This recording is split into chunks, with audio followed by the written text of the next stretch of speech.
Browns news as a report says the Haslams are close to an agreement in buying a piece of property in Brook Park. But could the man who moved the Browns to Baltimore in 1996 actually help the team, keeping them in Cleveland today? 19 Investigates Sarah Goldenberg here to explain the Art Modell law.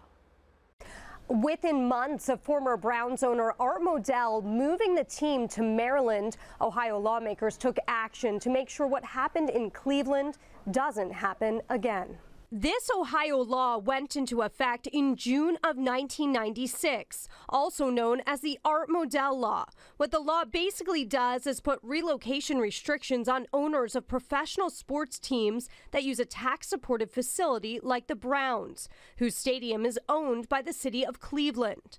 Under the law, owners are prohibited from moving their teams unless they either come to an agreement with the city or they give at least 6 months advance notice of their intention to move, and give the city or an individual or group of individuals who live in the area an opportunity to buy the team.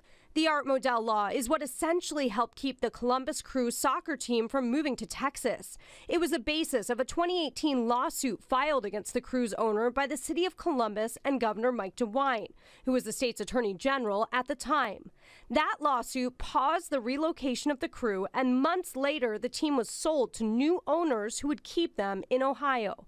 And those new owners were none other than Jimmy and Dee Haslam, who also own the Cleveland Browns.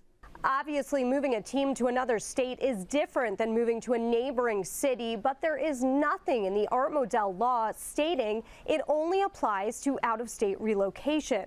So if this does move forward, it's possible this could wind up in court.